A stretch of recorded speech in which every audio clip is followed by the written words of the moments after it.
В Финландия студът е арктически. Природата е сурова, а хората хладни. Но не и в този разказ.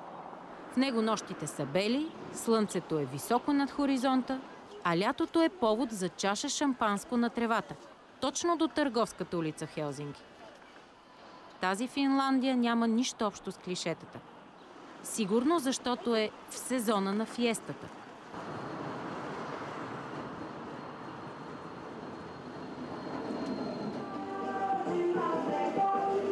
Оказва се, че Финландия е сред страните, където има най-много училища по самба. Вече 20 години, в началото на лятото, има карнавал. Вярвате или не, това е истинска самба фиеста в родината на дядо Коледа.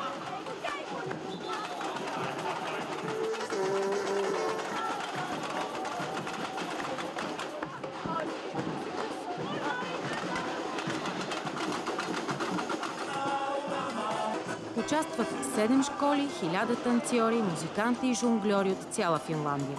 Дошли са дори от съседна Швеция. Северни кралици в южна фантазия.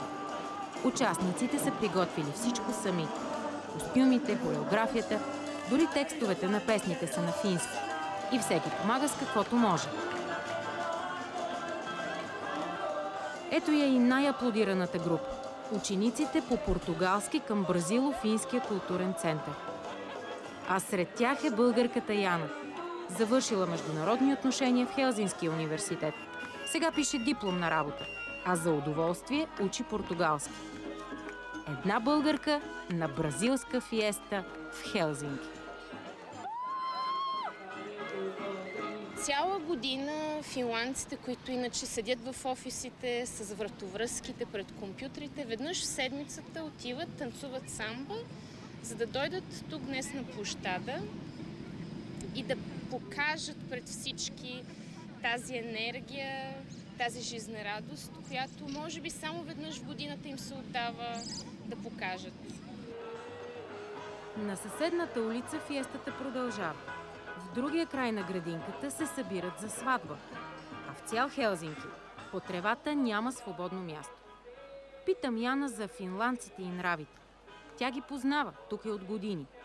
Много малко хора в България знаят, че след Втората световна война Финландия преживява страхотна бедност. Ние в България се казваме, ние сме много бедни, но никога в България не сме изпадали в ситуация, която няма буквално какво да се яде. Те са ядяли конско месо тук.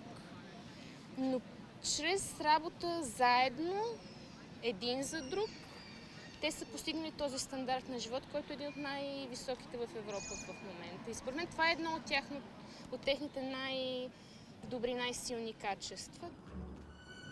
За поредна година Финландия е обявена за най-добрата страна за живеене в света.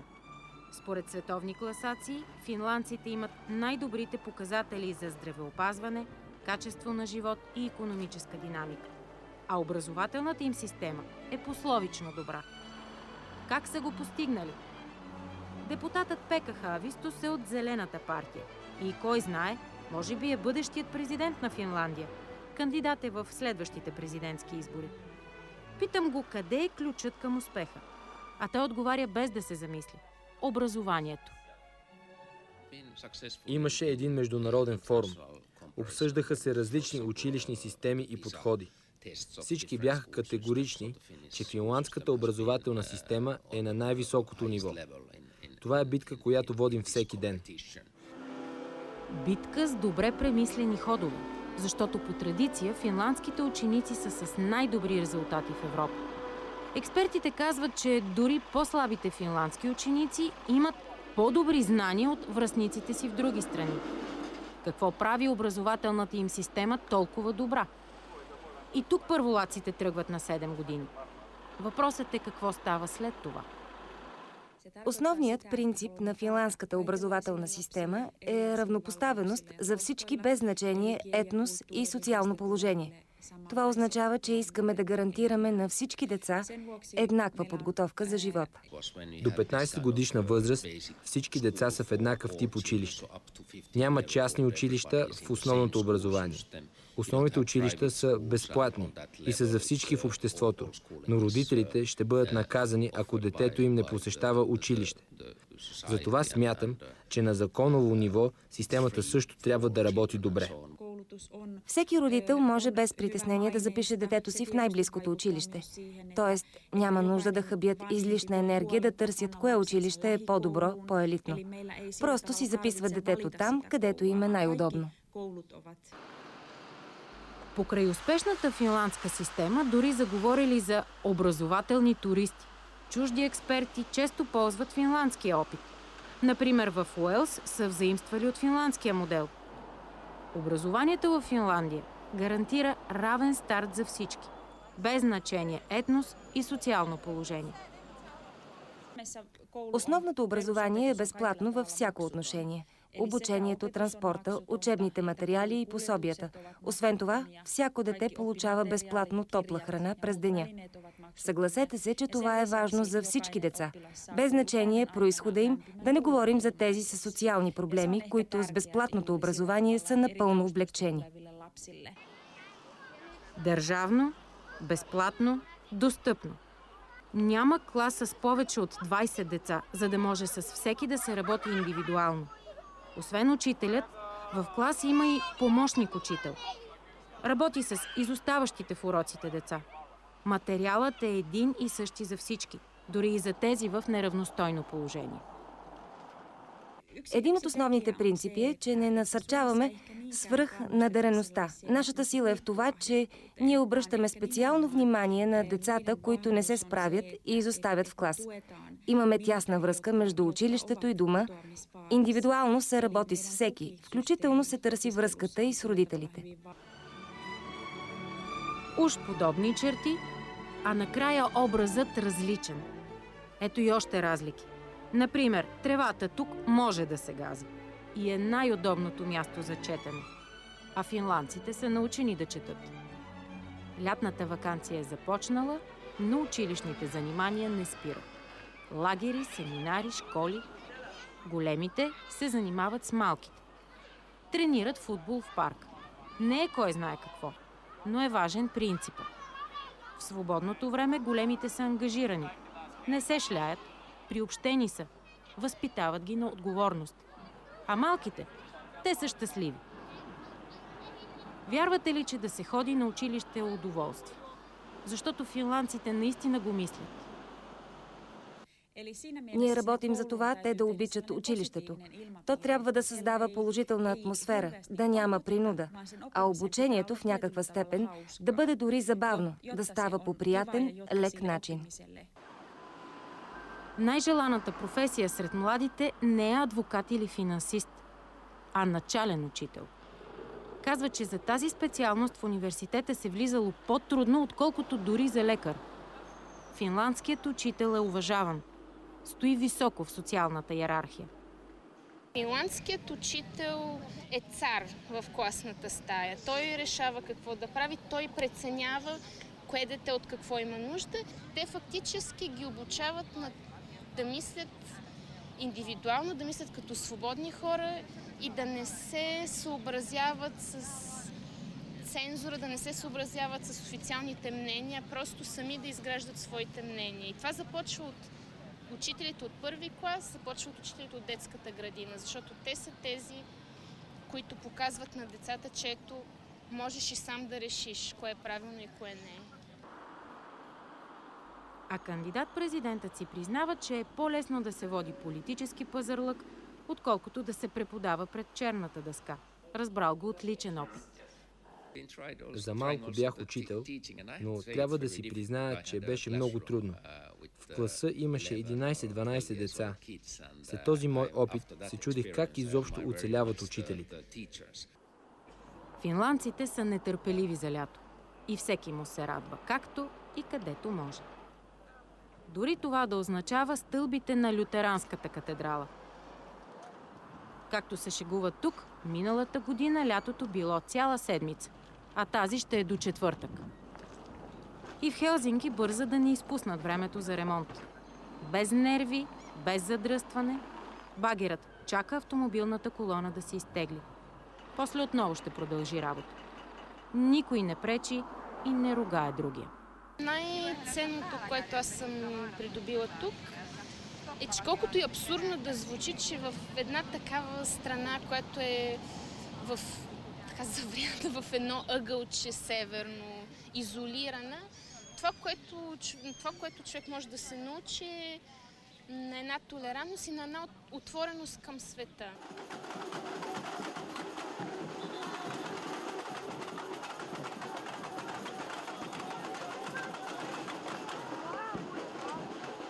Всеки е свободен да живее така, както му харесва. Дори това да означава самба-карнавал в центъра на Хелзинки. Но трябва да се спазват правилата. Дори и да са странни.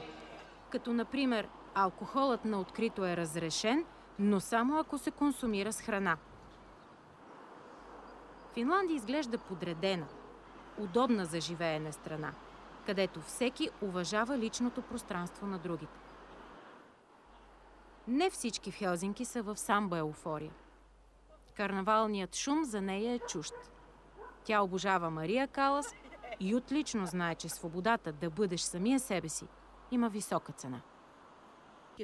За мен никога не е имало граници, защото изкуството се спира до там, където стига въображението, а въображението е безгранично. Учила е класическа музика, но живее за да рисува. Прави го дори и в момента, вдъхновена е от оператора, напомнила и на младия Чаплин. Киба Лумберг е била 2 пъти кандидат-депутат за местен и Европейски парламент, сценарист на филми и автор на книги. Тя е сред най-коментираните финландски творци. Киба е ромка. Финландците сме малко като народ, но много упорити. Гледаме на образованието като най-важният фактор в живота ни. Това е като национална черта. Една наистина прекрасна черта. Да искаш да знаеш и съзнанието да вървиш напред.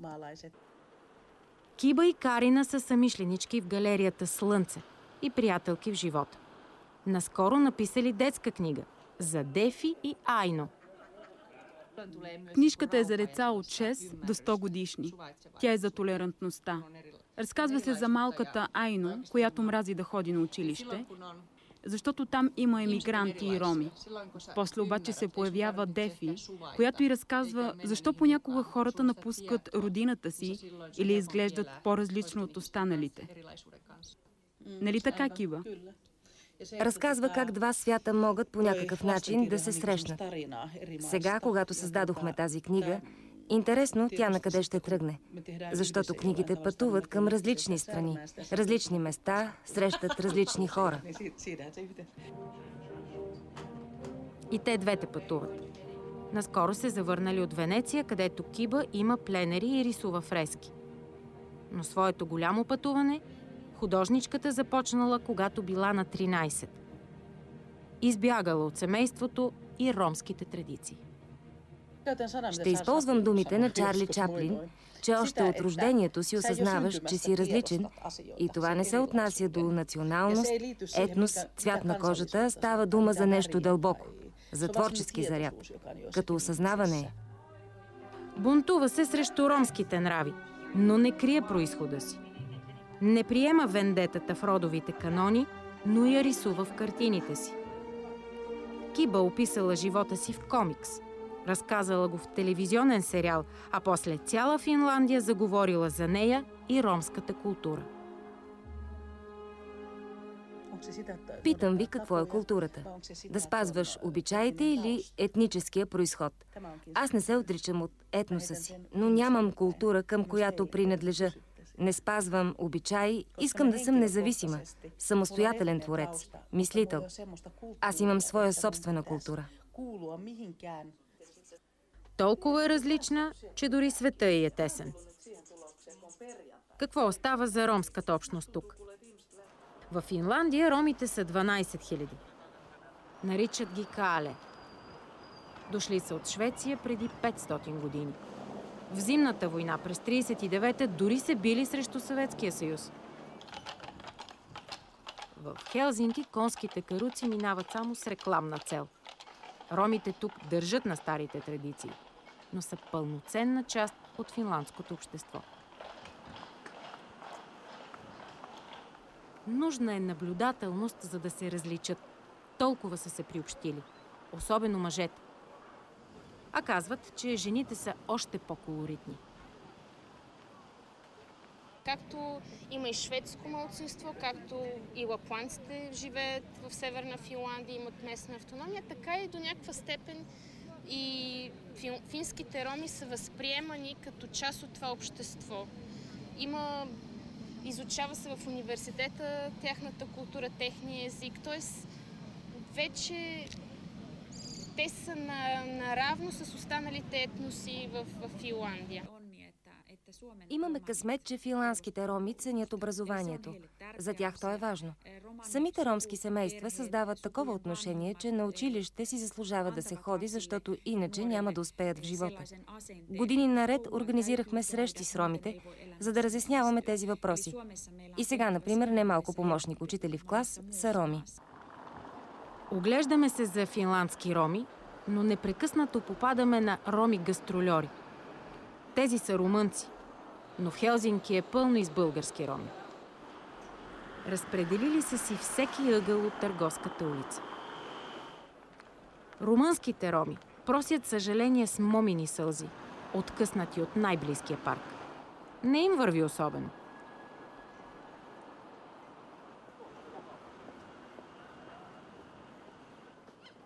В северната страна цветята са обичана, но евтина стока. Пазарите са като цветни градини, а покрай тях върви и кафето с приятели, и дневните покупки, а и слънцето е чакан повод за губене на време. И момините сълзи на румънските гастрольори изглеждат все по-нелепо. Ето, това са финландски ромки, до крайбрежната на пазара. Сато, Роса и Марита. Финландските роми живеем по същия начин, както и основното население. Само дето сме облечени по-различно. Аз съм ромка и от 14 годишна се обличам така. Горда съм, че мога да нося тези дрехи. Особено лятото не са много удобни, а и когато вървя сама ме оглеждат. Тогава се чувствам различна. Не всеки разбира, че носията е част от нашата култура. Но дори не ми е минавало през ума да махна дрехите. Това е традиция. Нито съм финландка, нито съм ромка. Аз съм финландска ромка и съм горда с това. Сато работи като сътрудник в Националния съвет по образованието и ромските въпроси. Марита има 5 деца, а мъжът ѝ е шофьор на автобус. Роса се хвали с 4 сина и 4 внука. Единият е помощник-учител. Това било най-желаната професия сред младите роми в Финландия. Ставали още готвачи, медицински сестри, шофьори. Сато е объркана от въпроса, рядкост ли са образованите роми в Финландия. Не, напротив. Тъкмо обратното. Рядкост е, ако ромите не са грамотни. При нас в Финландия образованието е задължително за всички. Ромите тук са наясно, че по-добри икономически стандарти и социално положение стават само чрез образованието. При ромите ключът за интеграцията определено е образованието. Имаме в гимназиите, в университетите, а така също и на високи позиции хора от ромски произход, а те са отличен пример за други роми. Институции и роми решавали заедно проблеми. От жилища до работните места. Следвали една и съща цел, независимо от партията, която била на власт. А целта била ограмотяване. Образованите работят, плащат данъци и са полезни на обществото. Финландската формула за успех.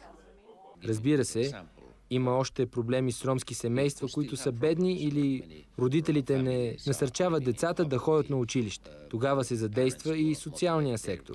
А учителят лично разговаря с семейството, търси проблема, Опитва се да ги мотивира. Училищната и социалната система работят заедно. А Сато, Роса и Марита не спират да разказват за ромската музика, за страстта и любовта. Koditonna kuljeskelen luonnon lapsi mitä huolinkaan, kun vain vapaana vain olla saa. И той пее. Дори издал албум, но е изследовател на ромски език в Института за местни езици. От тази есен ще преподава в Хелзинския университет. Учих в Далас и във Ванкувър, а в Западния университет взех магистърската си степен по теология. След това учих в университета в Хелзинки. Като млад си мислих, че понеже съм ром, не е нужно да се образовам, а да се науча да продавам разни неща, като баща ми. Един ден той ми каза: ако искаш да имаш като моя живот, взимай куфар. Аз се опитах да го вдигна, но беше много тежък. Свиквай, каза баща ми.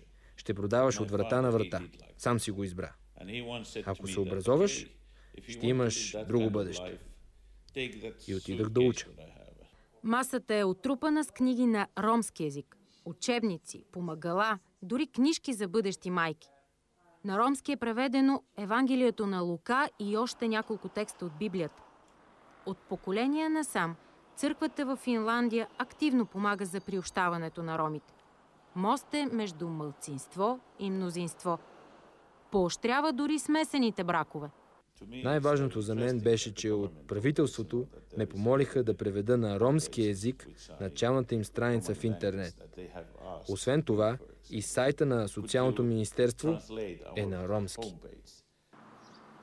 Тук няма ромска махала.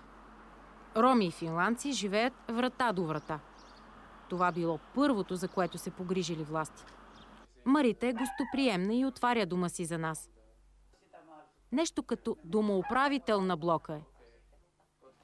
Най-добрата приятелка на дъщеря ми е от мнозинството. Съседче е. Момичетата все са заедно. И нашите приятели са от мнозинството. Оставали са да нощуват тук, ние сме преспивали в тях. Любопитството ни е взаимно. Марита се чуди как ли изглеждат ромските къщи в България. Според традицията на финландските роми, кухнята е най-важното помещение в дома им. Затова и тук са всички фамилни снимки и задължително на поколенията преди тях. Ето го един от синовете й. Завинаги останал на 14. Бил футболист, но се забъркал с наркотици. Има го и малкия й син. Подарили му кон за Коледа и все се занимавал с него. И братовчетка й се хвали. Във вестника пишат за нея. Тя е дизайнер на ромски дрехи и бижут. От години живее в Швеция. Изработих декоративна игла с камея само за нашия род. А тя ще се предава с поколенията. За нас, ромите, бижутата са важни, защото жена без бижу е като небе без звезди. Ромките в Финландия обличат традиционната носия на 14-15 години. И така за цял живот. Така са се обличали някога, правят го и днес. За дъщерята на Марита, нравите не са бреме. Традицията така повелява. Скоро ще навърша 18. И сега карам шофьорски курсове. От 8 години уча ча-ча, джайв, танго.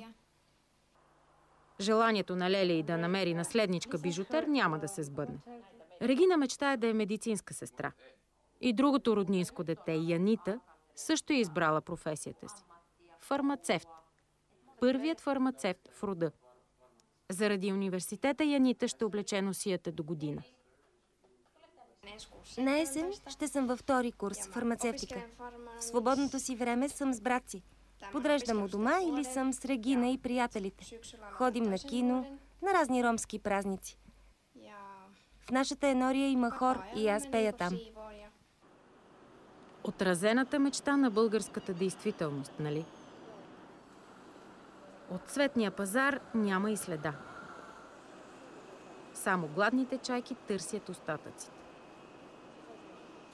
Пазарният ден е свършил, Сергиите са прибрани. Площадът е свободен до утре сутринта. Практично, приветливо, по-финландски. А тук до пристанището все е шумно. До последния курс на корабчетата. Местни туристи сред сергии, сушанки и пържена рибка. Пазарят се, чакат, събират спомени до прочутия фонтан с тюлени. Идеалното място да си изкара по някое евро.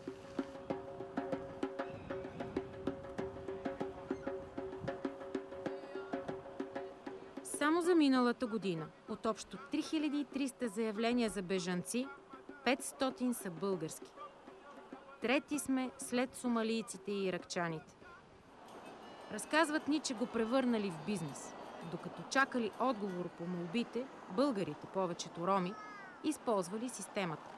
В продължение на месеци получавали пари. За семейство от 4 около 1300 евро на месец. Бизнесът спрял, защото властите съкратили сроковете за отговор до седмица. А джобните станали колкото за цигари. Българският поток намалял наполовина. Още един финландски аргумент, че не сме готови за Шенген. Ние гледаме на влизането ви в Шенген в контекста на европейската бедност и простите роми, които идват в Хелзинки. Свободата на движение в Европейския съюз не трябва да води до социални проблеми. Просията по улиците не е нещо, което смятаме за положителна страна на интеграцията. Това са български роми. И те пробват финландската си мечта в централния градски парк Кайсаниеми. Българските роми тук събират алуминиеви кутийки от кофите за буклук. Преди няколко месеца в Централния парк, точно срещу парламент, българите се изпрали във фонтана, проснали гащите на оградата, а на другия ден вестниците написали: "Пролетта доведе българските роми в Хелзинки." От тогава охраната в парка е денонощна. Регистрацията на колата им е варненска. Минали са близо 2500 км, за да събират финландския буклук. Знанието е ключът, казва ромската бунтарка, която плаче на Турандот и въобще не харесва света, в който живеем.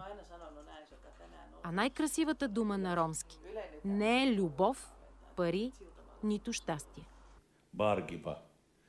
Благодаря. Образованието. Защото то прави възможно абсолютно всички хора да могат да намерят мястото си в живота и обществото. Независимо от цвета на кожата и вярата. Финландското общество е невероятно в това отношение.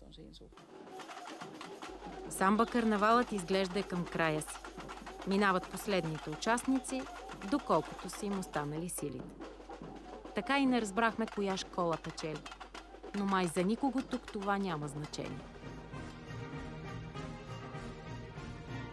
Подредено, премислено, по-финландски.